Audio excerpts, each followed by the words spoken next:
Hi everyone. My name is Mujtaba. I'm on the investment team here at GSV Ventures.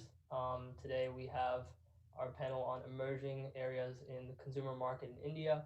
I'll just introduce folks and ask them to introduce themselves. So if we could start with Varun. Hi, my name is Varun. I'm an entrepreneur and author. Currently, I'm working on this project called Mentor, which basically is sort of an Indian version of masterclass where we use celebrities to teach. Dinesh.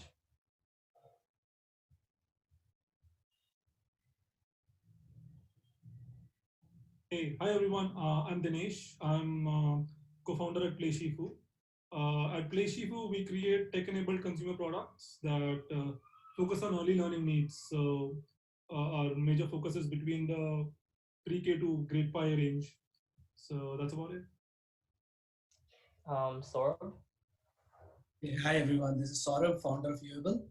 We are creating a learning platform for 6 to 12-year-olds around life skills. So we help children build essential life skills like creativity, critical thinking, communication, collaboration, and social emotional skills through real world experiences. Yep, so that is what we do. Thanks, Zeeshaan. Hi, I'm Zeeshaan. I'm the co-founder of MyCaptain. At MyCaptain, we provide live and online courses in 35 different professions, ranging from stand-up comedy and music production to entrepreneurship and artificial intelligence. And Surya.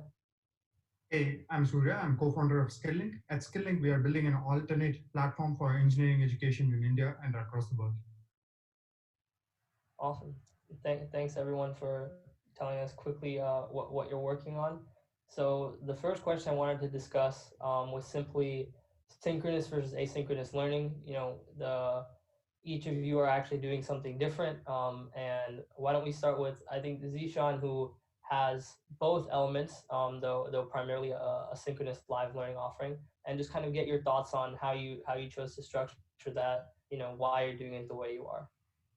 Sure. So we function primarily in the age group of 16 to 24, right? And when you look at high school and college students, they have various different time commitments and there are various different kinds of learners. There are people who would need hand holding and need a synchronous approach. And then there is aspects of certain people who might be preoccupied or might have other commitments, etc., and would require an approach which is completely asynchronous and it's more self-paced and depending on their availability, their times, etc., etc.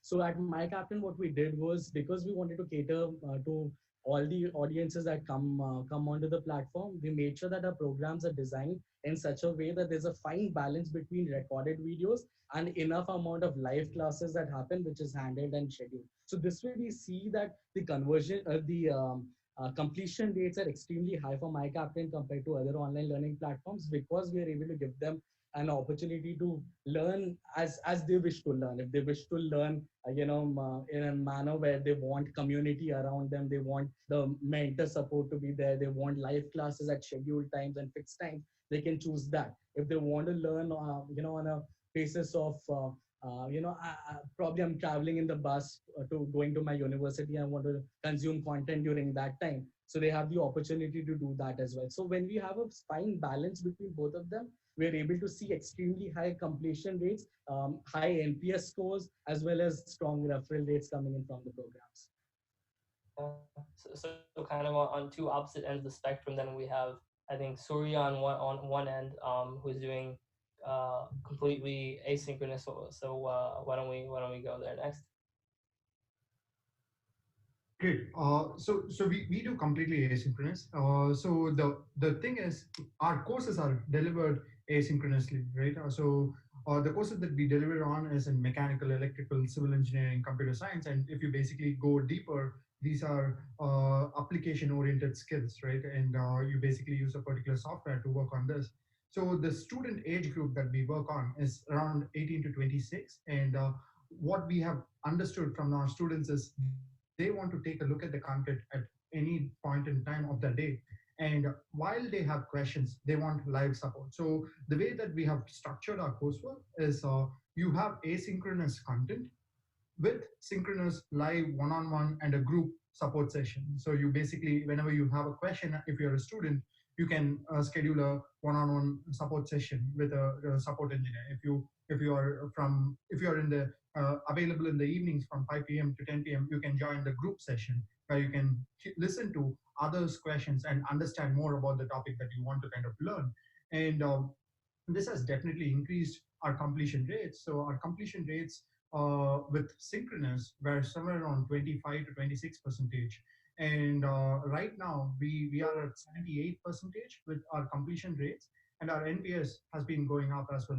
Our NPS is around 74 over the last, and this is the groups that we are speaking about is more than 2,500 fold.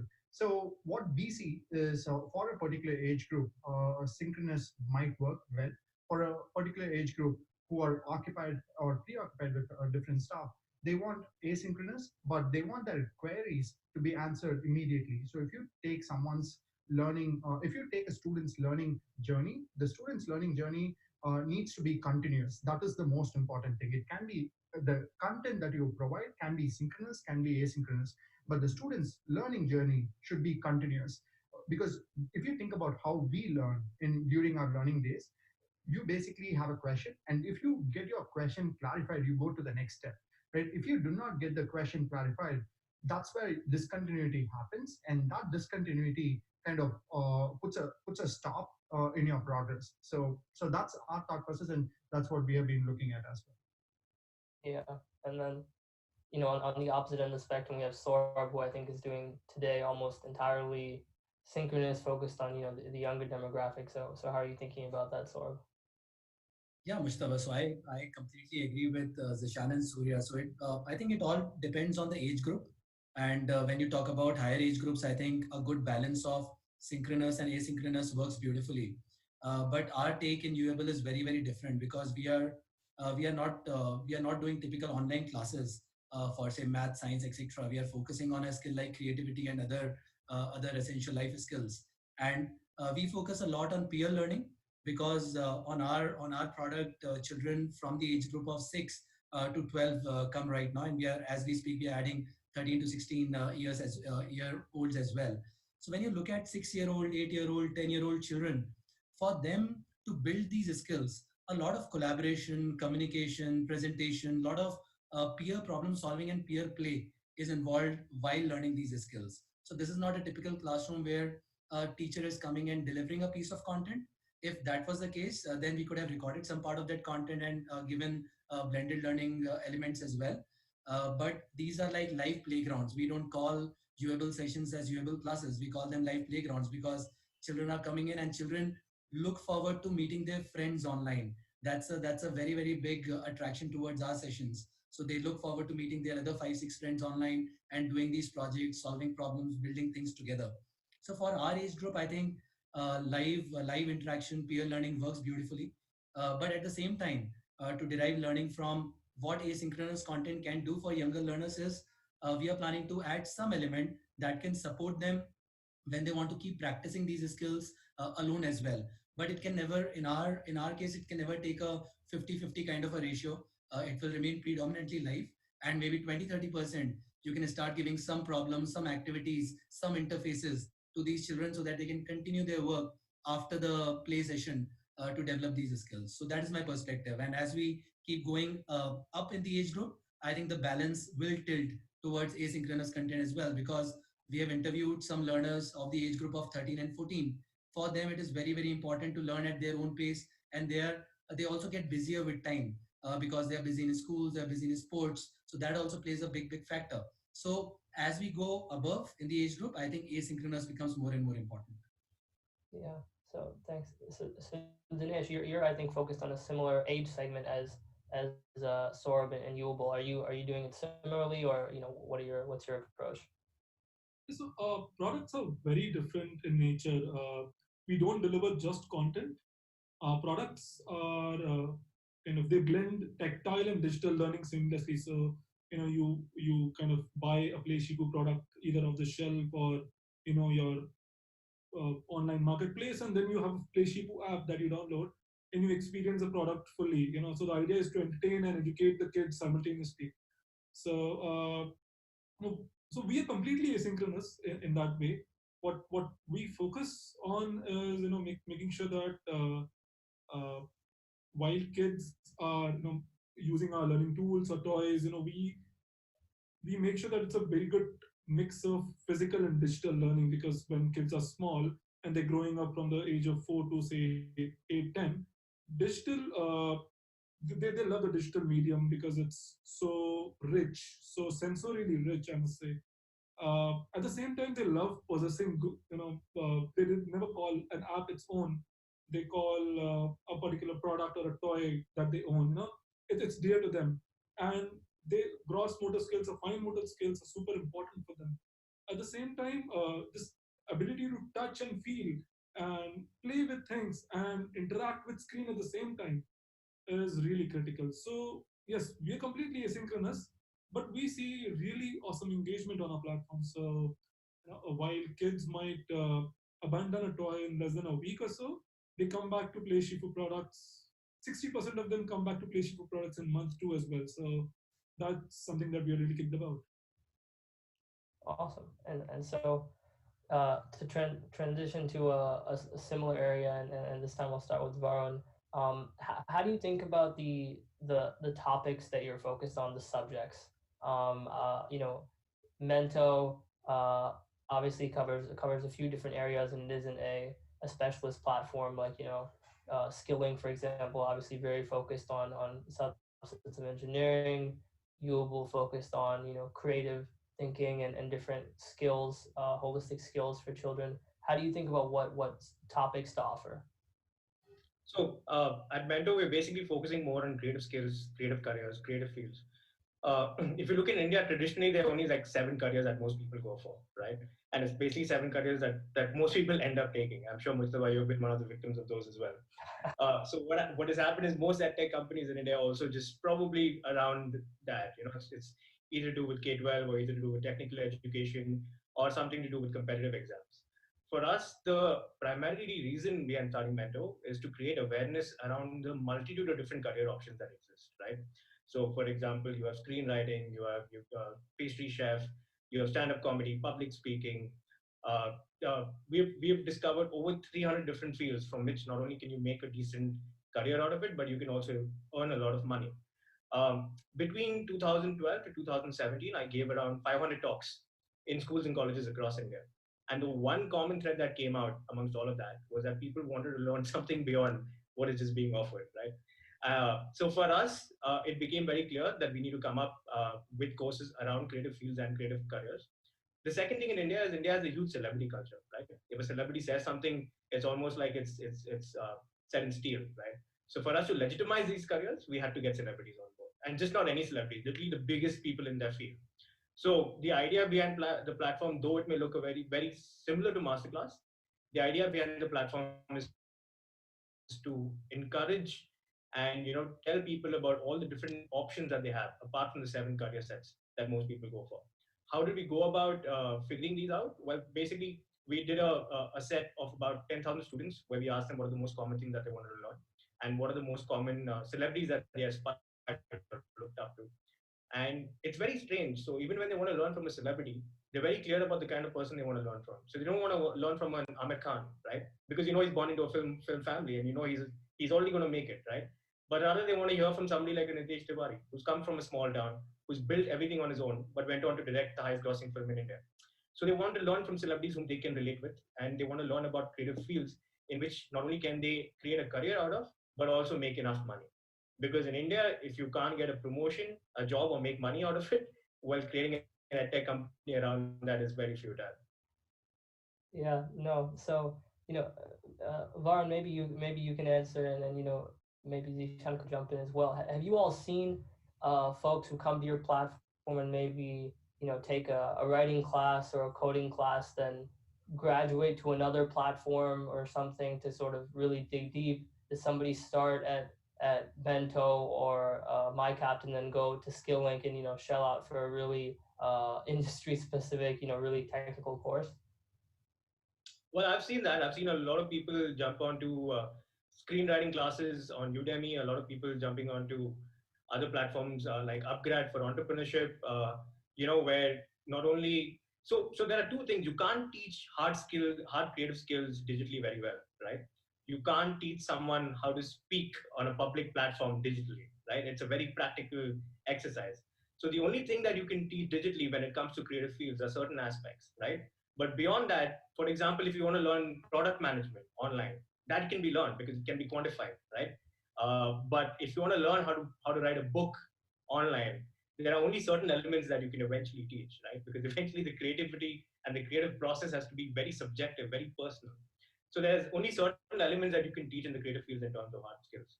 And that is why we don't go into teaching really core, deep level hard skills, because when it comes to creative fields, you can get to know about a particular field, you can get to know about the direction, then it's up to you how to take that thing from within you further.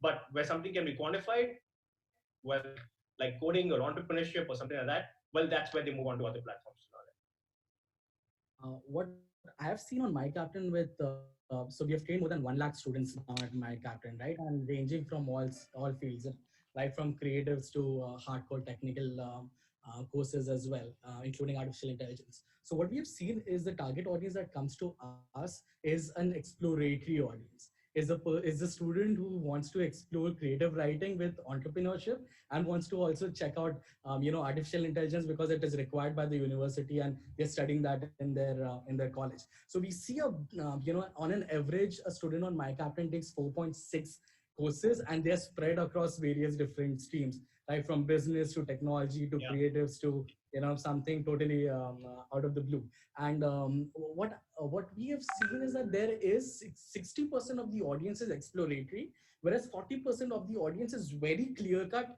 very clear about the fact that they want to only pursue, let's say, photography, or they only want to pursue filmmaking, or they only want to pursue artificial intelligence or coding. So these people, this particular 40% of the audience, which is very clear about what is it that they want to pursue, and they're only focused on one particular thing, they are the ones who go out there and want advanced level course in it. They are the ones who will jump onto a Udemy or a Coursera after a mentor or a My Captain. So that's the kind of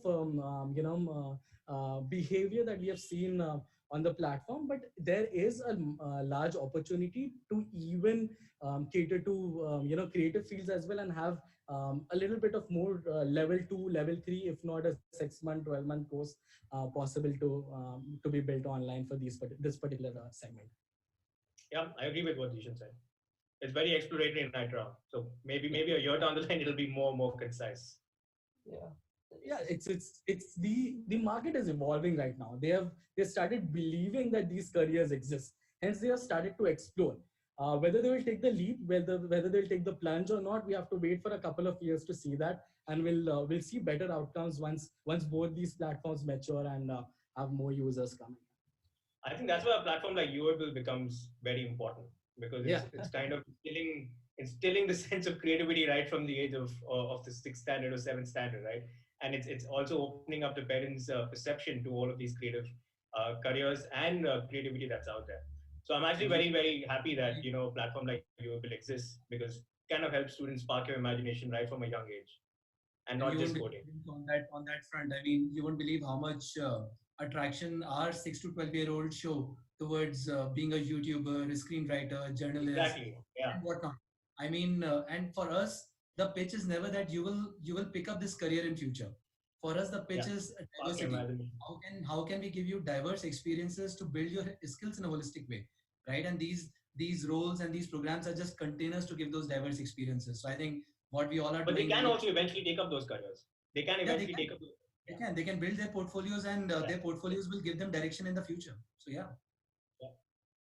So So, Saurabh, what have you seen in terms of, a kind of recurring question from the GSV side has been, what are the spend priorities? Will a parent with a limited budget spend on, Vedantu or Byju's or some, offline tuition center to focus on improving their grades and getting their kid into an IIT, and then they can enroll in SkillLink and get a nice engineering job? Or are they gonna invest in creative thinking and writing and becoming a YouTuber? What have you observed? See, Mujtaba, I think we are talking about emerging markets, evolving mindsets here. So I think that's the context. So If you're talking about parents and families with limited paying propensity, for sure. I mean, their top priority will still remain. It starts with is your school. It goes to tuitions. It goes to marks. It goes to test prep, and that's the priority order, right? But now there's a lot of disposable income with many families, and now families and parents have started to think that okay, what beyond school, and what does the school system or the traditional education system is missing out on, and what do our children need? I am a parent myself, and I might be not the exact fit for a UAble customer, while my daughter is the youngest UAbler right now.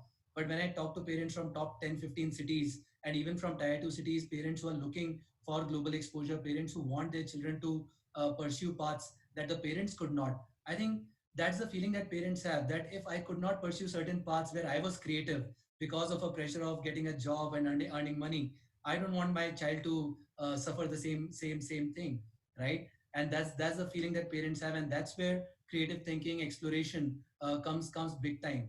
Just imagine this: how many parents today want to send their children to some of the best schools, international board schools, etc., and how many such schools exist in a country like India?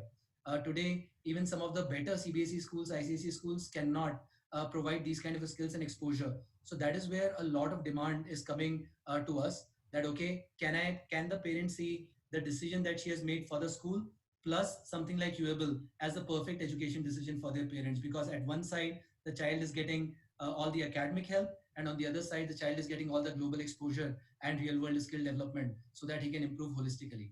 And we are talking about 6 to 14-year-olds here, so the pressure of test prep, tuition, marks is actually not that high, and children are also very open to exploring things out. And once, I think where it all turns for us is once the child comes to the product, and if the child loves it, she shows a lot of engagement, excitement around it, then the parent clearly sees what matters, and that's where our renewal rates come in, which are pretty high. Yeah, Yeah. exactly. Like what Saurabh And basically. Mujtaba, AI is going to take up most of the engineering and coding jobs anyway, right? So we need more of these platforms. I'll let Surya respond to that. I'll Like, just jump in on that. uh, Yeah, Surya, go ahead, please. Yeah. sorry, Zeeshaan. As Saurabh kind of pointed out, at the end of the day, the expression of interest of a student is of the most important, right? The student's interest is what the parent caters to, right? We are in a generation of aspirational thinking, right? Everybody, whatever the career that they might choose, right? It might be a creative career, it might be arts, it might be commerce, it might be engineering. They want to be successful in those careers. So the question is, are we building platforms that allows people to succeed through taking up our coursework, through our platforms, right? Currently, the school system or the college system, right? It might be engineering, it might be dental, it might be commerce. The higher education or the high school and the middle school are not up to the mark. Like if you basically take a country like India, I'm pretty sure a lot of us are engineers, right?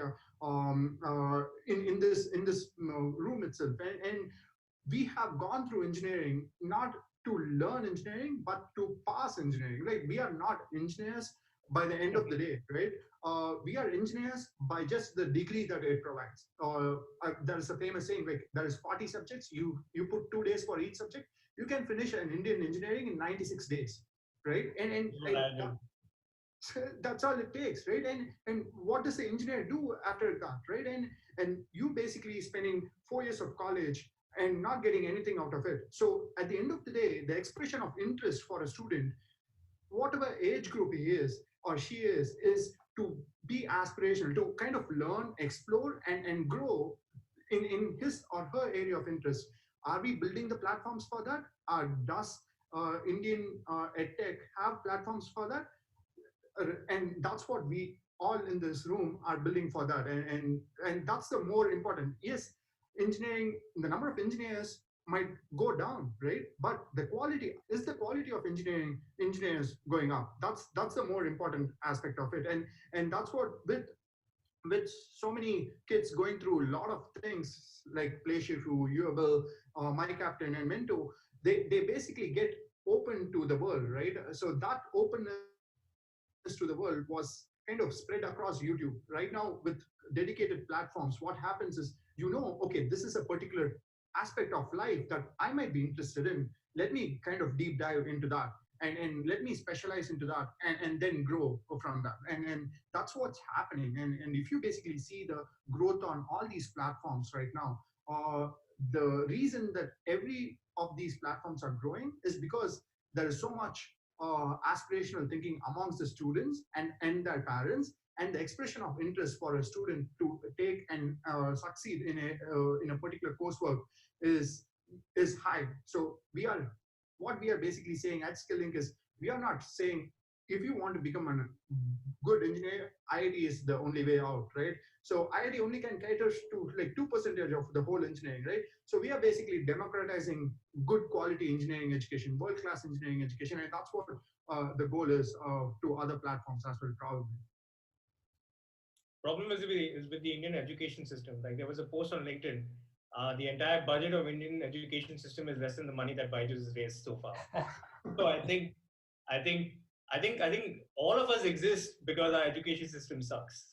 Literally everyone on this platform exists, or all EdTech companies in India exist because of our education system. And while one way of the education system is very technical, I think it has to be balanced out with the creative as well.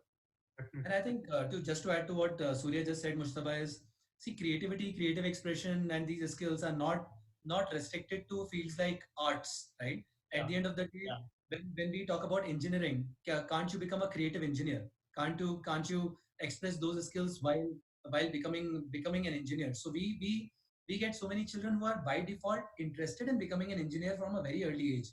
How can we take that interest and really develop that interest further and show them the way as far as the creative expression is concerned, even in fields like engineering? Who says engineering is not a creative field? Exactly. The creative minds are the ones who build electric cars. The creative minds are the ones who build underground boring companies, right? Like, so, yeah, exactly. I'll just jump in on this based on what I've seen in terms of the behavior in tier 2 and tier 3 cities versus the behavior of tier 1 cities.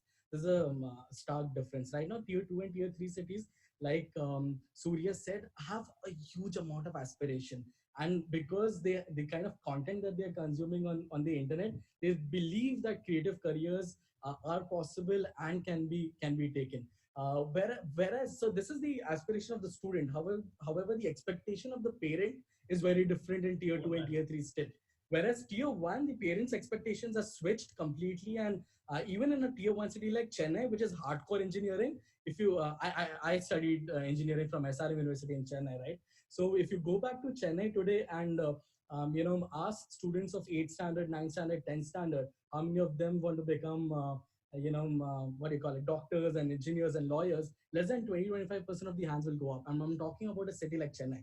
So there has been a complete societal mindset shift in tier 1 cities around careers in the country. In tier 2 and tier 3, the students are aspirational and they want to take the leap and they want to take a chance. However, there is a little bit of still a conservative behavior in terms of how the parents look at these alternate careers in tier 2 and tier 3 cities. So when you're creating a platform, you need to be able to cater to both the parental expectations, whereas at the same time give the freedom to the child to explore the creative fields that they're willing to explore. Have the STEM fields such that you get enrollments in place, and have the creative fields such that students are able to truly explore and discover what they're really passionate about. But most importantly, tell the parent that you can get $100,000 job after the end of all of this, and then they'll be happy with everything. I can't agree more. Yeah. That's pretty much what they want. That's pretty much what White Hat Junior's premise is. And if you see all their ads, it's basically, your son or daughter can be an entrepreneur at the age of 13, or they'll earn $1 million salary at Google. For any small town, any Indian coming from tier 2, tier 3, right, where the economy is still not, or the per capita income is still not as a tier 1. That's huge. And they won't mind spending 50,000 rupees, 1 lakh, if there is even a chance of such a guarantee. And the problem with creative fields is you can't give that guarantee. You can't say your son is going to, or your daughter is going to create the highest grossing film after watching this course, or they're going to publish the next best-selling book. But if we can do that, then probably the creative field at tech companies will be making way more money than anybody else. Varun is absolutely right. The amount of money that people spend. Right? In our platform, on average, people spend around 2 lakhs. That's around like $2,500, right? But with the promise of an outcome. Yeah. So better outcome than engineering education in India, right? So the parent and the student want a better outcome, right? As at the end of the day, they want to kind of see their portfolio better than their peers, right? And so absolutely right. Like they will spend money if there is quality, if there is a ability to kind of teach what engineering or whatever the subject needs to teach. So yeah. Yeah. So Surya, you're selling courses. I know some folks here are selling individual courses, packages. Some folks are doing subscriptions.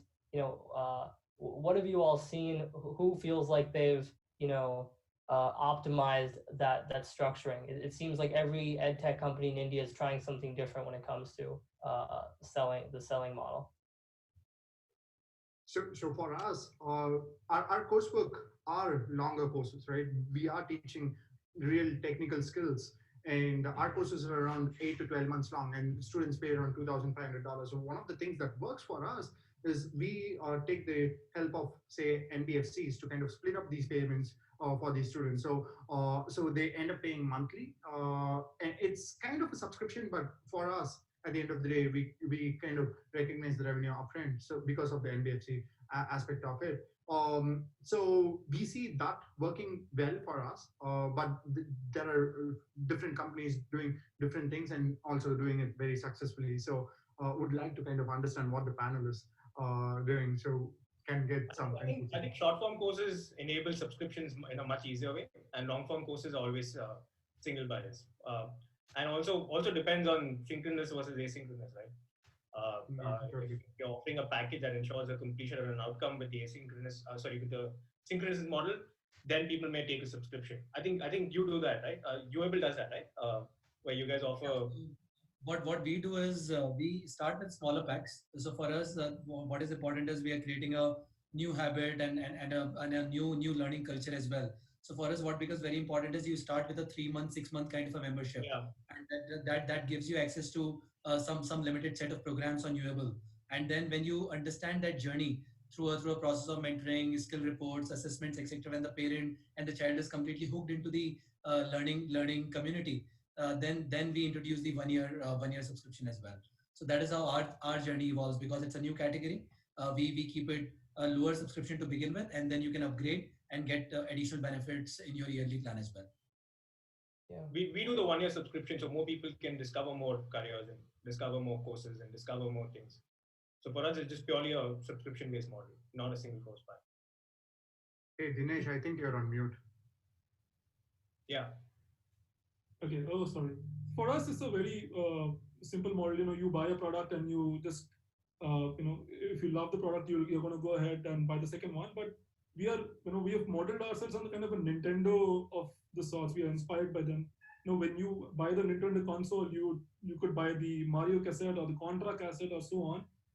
Remember our days when we were growing up. So we have modeled our products on a platform basis. So when you buy one of the STEM kits and you really enjoy, or one of the skill-based kits, parents are kind of far more inclined to buy the next kit and kind of have kids learn and enjoy those at the same time. So it's not a subscription model, but we have seen more than 50% of our people, users coming back again and trying the next kit and the next kit. That way, we have been able to kind of engage kids really well. So that's something our platforms do well. Yeah. I think a big factor in this is also the acquisition cost, guys, isn't it? We can't forget the big one here. So it also depends on that. I mean, for us, what is very important is whenever you make the first sell to understand the product market fit and the business dynamics, unit economics, it's very important that on the first sell, can you really recover what you're spending, so that you're building a good business as well. And when the renewals happen, when the 1 year subscriptions happen, you really make money out of it and keep going right ahead. So I think that is also a very, very big factor that plays on how do you price your product. We keep it very simple at my Captain. What we have seen, like I told you, was 60% of our users take subscription, 40% of our users buy only one single course, and we give them the option of either subscribing to all one particular type of courses, like all creative courses, all technology courses, all business courses. You can buy that kind of a subscription, or you can buy the subscription to all the courses on the platform, or you can buy a subscription to one single course. So that we see a very similar percentage. 30% take all access, which is we take all the programs onto the platform. 30% take individual verticals, and 40% take single courses. So it's funny what we see. We were very surprised by this particular trend. We'll see how this evolves over a period of time. Yeah. So Saurabh mentioned, unit economics, customer acquisition, and White Hat has come up, Byju's has come up. But I want to tie that in and kind of get everyone's thoughts on whether the big players are more friend or more foe, right? How do they help in creating categories, or in how do they hurt in terms of increasing customer acquisition costs? What have you seen, and how are you thinking about your interactions with them? As long as we're small enough, big companies are friends. The moment we become big enough, they're foe. And I think they pretty much start what we're doing. As long as they see, I think we're the ones who are doing market testing for all of them, right? We're the small companies that are proving the model, proving whether this works. And then if it does, then the big companies are going to start it for sure. Because I think in terms of EdTech, there is only that much you can teach, right? There is, unlike e-commerce, it's not spread that far. There is only 4 different categories that you can look after. And at least I see 3 of us are in the casual learning space. So the moment this space becomes big enough or starts attracting enough customers, I definitely see all the big players starting. In fact, Saurabh, I have a question for you. What if Byju decides to do what you're doing? Right? Yeah, so I think sooner or later they will decide to do what we are doing, right? But I believe you have to build key differentiators within your product, and while doing something like math or coding is more straightforward, but the kind of work that we're doing on skill building, the key differentiators are very well said. We have spent 1.5 to 2 years of time in building assessments, skill frameworks, and predict a learner's journey. So I think the key is, what backing do you have for your product? It cannot be just a simple class that can be replicated by anybody else. If your product is so easily replicable, then there's no unique value proposition or unique differentiator as such in your product. So I think the unique differentiator in our product, for example, comes from the deep assessment frameworks and the skill frameworks that we have, and the community element that we are building for young children. So these are not very easy to replicate. While we can always say that Byju's can replicate and an academy can replicate, but I think there's always some depth to these individual categories, and building that depth is super important. Yeah. So On top one of of the that, I things. think the kids, especially the kids in 6 to 10 or the early age group, uh, content for them is more difficult than content for slightly elder kids. So for having Byju's to kind of just replicate something like this, it takes months and months of kind of lots of content. At the same time, I think what apart from content is the predictive models and the data as Saurabh spoke about. I think I totally agree with that. When you have millions of rows of data flowing in every month with about how kids are behaving, your products get richer by the day, and you always have an edge above a big foe or a big friend, whatever we choose to call them. But yeah, I mean, I do agree also the fact that content is the king out here, especially in EdTech, and the deeper the pockets you can create that. No one is looking at someone solving a small problem. They're looking at someone solving the entire spectrum of skills, entire spectrum of problems in EdTech, and being big certainly helps here. The way that we think about it in skilling is, you can basically replicate, someone with deep pockets can replicate what a company does, but cannot replicate what a user does. So if you basically build a platform around your community, which is basically the data. So for example, what our community does is we allow engineers to have GitHub kind of portfolios, right? So if you think about like higher education, apart from GitHub, which is specifically designed for computer science, there is no other platform which kind of allows people to develop portfolios, right? And if you think about it, the only thing that they have is LinkedIn. And every at skilling, we basically see people working on projects, and each project is around 2,500 words, and they work on 24 projects on average, like every student. And if you think about that kind of data, it's like the resume, right? It becomes the default resume you cannot make another user, the same user, go to that platform and create another 2000 words for 24 projects, right? So that is definite effect in replicating the company. So it is easy to replicate what the company does. It is difficult to replicate what the user does for the company, right? That's one thing. The second thing, with respect to higher ed, right? Uh, K-12 in India has primed the students to digital learning, right? So at higher ed, say the most common is engineering, right? So in engineering, there is no digital platform which kind of provides real quality skills, and that for us has become one of the major points, because we see people who have been trained online getting into engineering education, and they are looking for an alternative for their current engineering college, and there is no platform, and that kind of helps us kind of go in and say, okay, this is the platform that you basically take real quality high-end engineering education from. And that has actually worked for us. What Byju's and Unacademy do kind of helps us kind of upstream as well. So what I feel is you really need to focus upon your community and the student base that you currently have, the user base that you have. If you're able to provide them with the kind of learning experiences that even UABL is talking about, and the kind of pedagogy and learning experience that KillLink or My Captain provides, you'll be able to you'll see that the retention of the user is massive. They are not at all happy going to any other platform, and they keep coming back to you, requesting you to this course or that course, etc. So, and when the most strongest thing that you can have against a deep pocketed competitor is word of mouth, is reference, how your brand is being looked at in that particular market, in that particular community. And especially student run markets I have a huge amount of word of mouth. If you suck, you will go out of the market within a year. If you will be the go-to course, whether you're known, whether you're a Udemy or a Coursera, whether you're a small local player in that particular, from that particular city, people are going to go based on what they're going to hear from their friends and peers about your brand, and about your services, about your courses. So if you really want to exist, even when the big competitors come in and big players come in with a lot of money, you need to get your learning experience absolutely perfect. You need to get your referrals on place, and the only way you can do that is focusing upon your community. Give as much as you can, students. Make sure that you are the platform that they always want to be attached to. They feel ownership towards, and they become fans of. Only if you're able to do that will you be able to exist and still compete with deeper pocket competitors without raising that amount of money. Awesome. Well, thank you guys. That's perfect. Perfect time. So we're out of time to cover the last few questions, but this has been super insightful, and thanks everyone for taking the time.